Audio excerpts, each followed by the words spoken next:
Cette semaine, nous embarquons à Dijon à bord d'un TGV pour nous rendre à Toul, près de Nancy, où s'est tenue la 21e édition de l'exposition de modélisme ferroviaire organisée par le Cercle ferroviaire de Nancy. Pour ce salon, les membres du CFN avaient réuni un très beau plateau de plus de 2200 mètres carrés.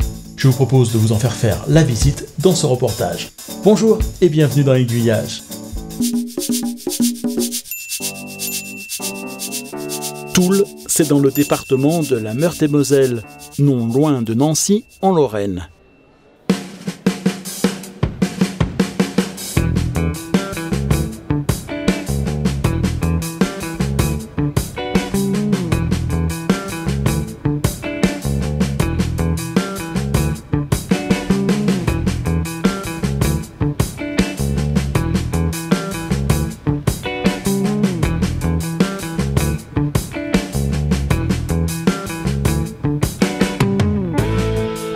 C'est la première fois que le Cercle ferroviaire de Nancy organisait une exposition en dehors des murs de sa ville d'origine.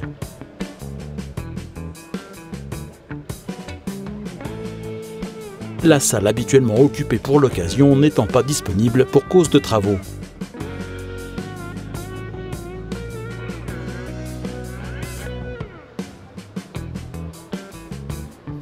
Avec ce changement de salle, le CFN n'a pas forcément perdu au change.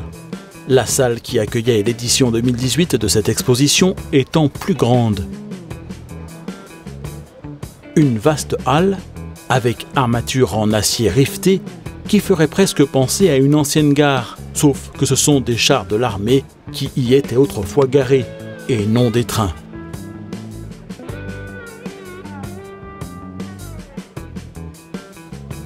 L'espace de don qui accueillait le salon est situé rue du Colonel Péchaud, du nom du militaire qui adapta le système de Cauville aux besoins de l'armée. Comme quoi, même sans aller chercher très loin, l'esprit ferroviaire soufflait bien sur cette manifestation. Son acronyme était en lui-même tout un programme ferroviaire, TER pour Toul Expo Rail. Sur le plateau de cette exposition étaient présentés des réseaux bien connus des aiguillonnautes.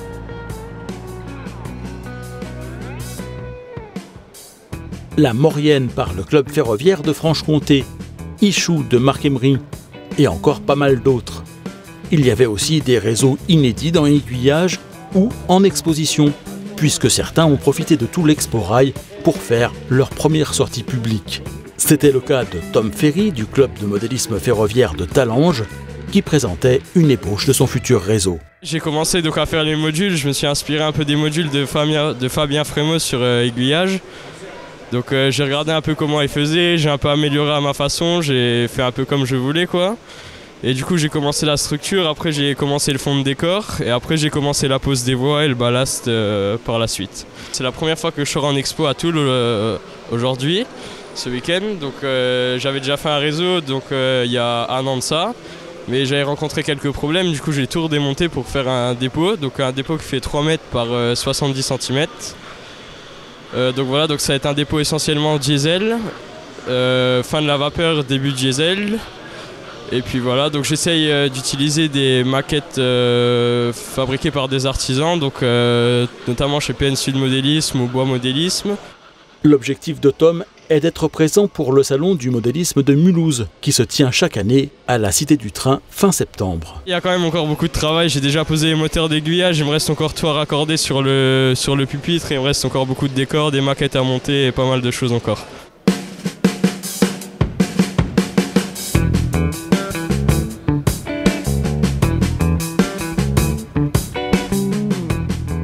Le club organisateur présentait diverses de ses réalisations sur une surface de 60 mètres carrés. Des réseaux qui avaient été présentés à l'état d'ébauche lors de la précédente exposition en 2015, organisée par le Cercle ferroviaire de Nancy.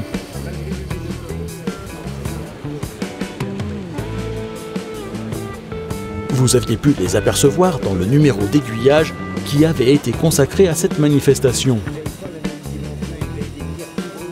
Pour l'édition 2018, ce sont des versions beaucoup plus abouties qui étaient présentées de ces maquettes. À commencer par le parc d'attractions. Alors, le projet initial effectivement était de présenter des réseaux qui seraient donc installés dans des vitrines de magasins. Donc l'idée originale est effectivement donc de présenter des animations nombreuses pour attirer l'attention. Et l'idée s'est portée donc, sur le parc d'attractions qui présentait de nombreuses animations. Donc il existait de nombreux manèges dans le commerce. Donc l'idée était déjà bien intéressante. Donc on est parti donc de ce fait-là pour partir donc, sur le parc d'attractions. Donc il y a des constructions donc, du commerce, mais par contre il y a beaucoup de constructions intégrales.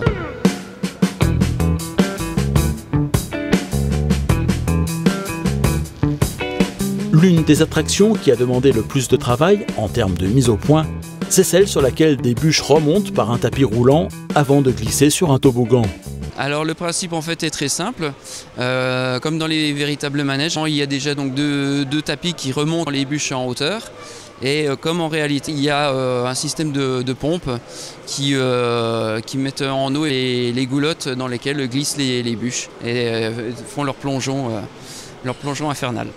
Comme autre attraction, donc, on peut en retrouver donc, la maison hantée de Disneyland, qui est une construction intégrale qui a nécessité un nombre important d'heures. Pour ne pas citer, je crois que ça représente 900 heures de travail. Cette maison hantée est malheureusement hantée par des fantômes qui aujourd'hui justement donc, font la fiesta. On peut y retrouver donc, une attraction donc, avec sur le thème des pirates, où on retrouve des bateaux donc, naviguant donc, dans un décor des Caraïbes et d'un bateau échoué. Et on peut y retrouver donc une mine hantée donc, dans laquelle on apparaît de temps à autre un fantôme et donc on y retrouve des balançoires pour les enfants donc pour s'amuser et donc naturellement pour faire un lien entre toutes ces attractions il y a donc un petit train qui permet de parcourir le parc et de découvrir les attractions sous un autre angle.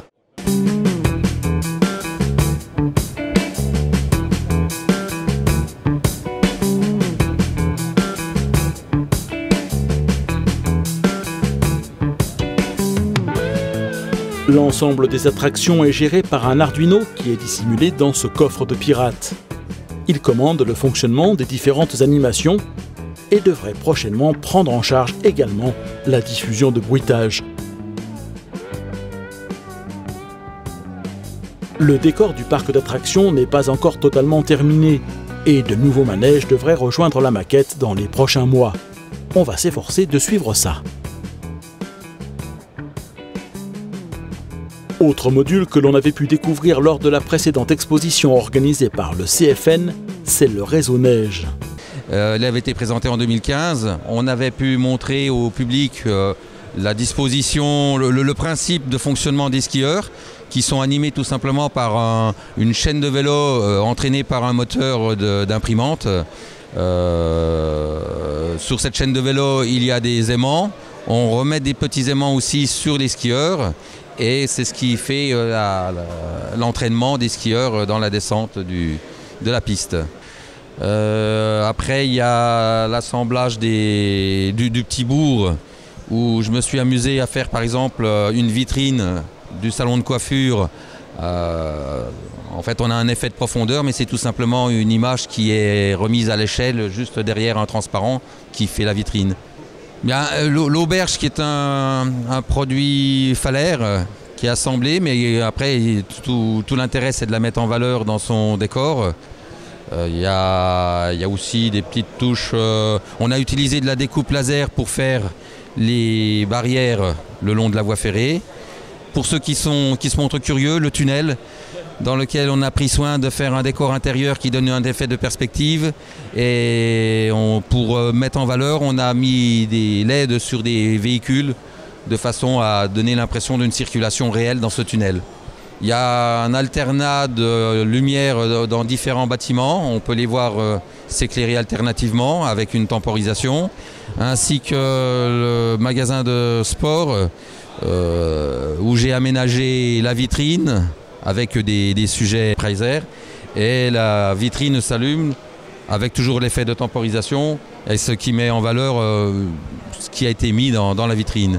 Mais la principale animation de ce décor, celle qui attire le plus l'attention du public, ce sont bien les skieurs. Et qui dit skieur, dit neige, qu'il faut réussir à disséminer dans le décor. Cette neige-là, c'est un produit un peu particulier qu'on ne trouve pas forcément dans le commerce traditionnel du modélisme. C'est tout simplement une poudre polyester qui est utilisée dans des produits cosmétiques pour simplifier un petit peu les granulés qu'on trouve dans les savons pour mécaniciens. C'est une toute petite poudre blanche fine qui s'assemble bien avec toujours le fameux mélange colle blanche et eau. La difficulté, c'est bien sûr de bien doser ce mélange, puisque en fonction de la nature de la colle, on a quelques petits problèmes de jaunissement dans le temps. Mais je pense que c'est un problème qu'on retrouve quel que soit le matériau qu'on utilise. Malheureusement, le blanc a tendance à jaunir avec la lumière.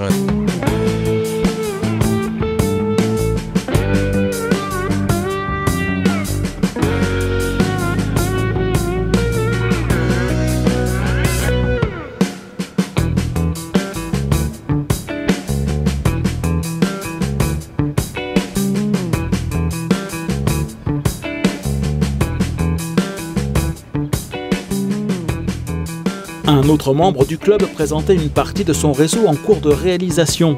La gare cachée, qui est d'ores et déjà fonctionnelle et qui sera placée sous le futur réseau, dont seuls les plans haut tiers étaient visibles.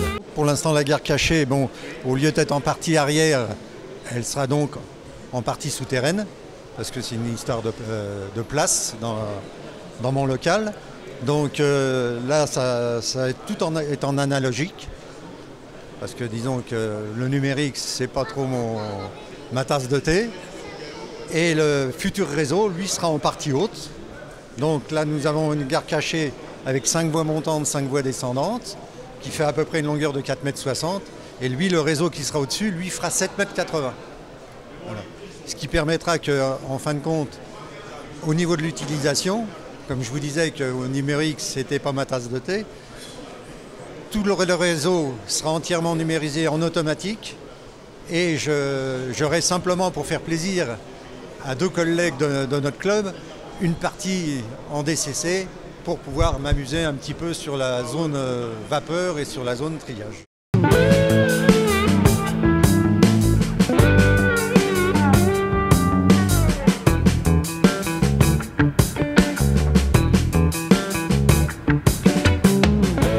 En continuant à faire le tour du stand aménagé par le Cercle ferroviaire de Nancy, nous passons devant son réseau d'exposition à l'échelle 0.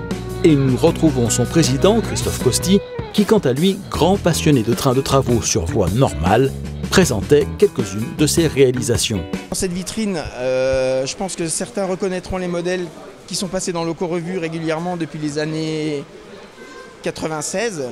Donc il y a des petits locotracteurs Moïse qui ont été construits sur des bases de Y51 MILJUF.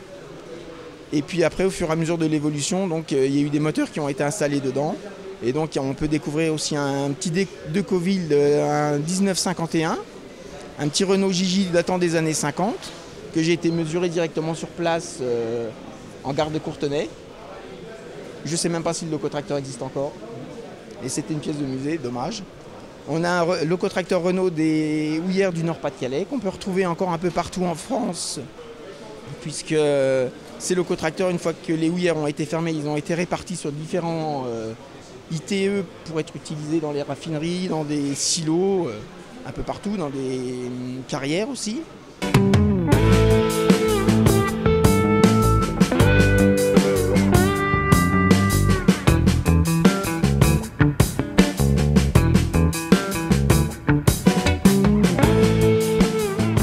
Un petit clin d'œil à Luc de Martelard qui avait appelé dans un précédent numéro d'Aiguillage consacré au Rama à ce que les organisateurs d'exposition pensent aux personnes en fauteuil roulant et mettent à leur disposition un périscope dont il décrivait le principe. Eh bien, à Toul Expo Rail, c'était chose faite.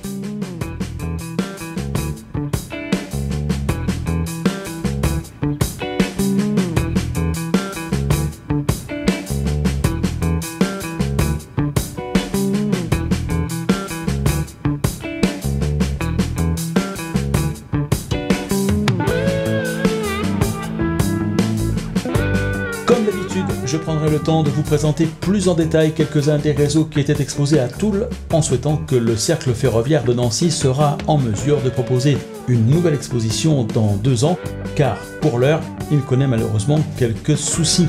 Il va lui falloir quitter prochainement les locaux qu'il occupait depuis de très nombreuses années, sans avoir pour l'heure de solution de remplacement. La semaine prochaine, exceptionnellement 2 numéros d'aiguillage pour clore la saison 10. Lundi, nous irons au Conifère dans le Haut-Doubs. L'association s'apprête à fêter ses 25 ans et à inaugurer une nouvelle et imposante locomotive à vapeur. Et en fin de semaine, je vous raconterai un voyage en Suisse qui m'a amené à emprunter des trains qui tutoient les sommets alpins de la Confédération helvétique. D'ici là, sachez que vous pouvez télécharger gratuitement le guide aiguillage du tourisme et des loisirs ferroviaires sur le site d'Aiguillage, www.aiguillage.eu. Plus de 700 adresses pour des idées de balades ou d'activités à faire seul ou en famille, en France, Belgique, Suisse et au Luxembourg. Et passez en première classe en décidant à votre tour de soutenir la production du magazine Aiguillage. Pour une somme laissée à votre libre appréciation, vous accéderez en contrepartie à une version sans publicité des reportages d'Aiguillage et à la possibilité de les télécharger très simplement et en haute définition, mais surtout vous permettrez à ce magazine de pouvoir continuer d'exister.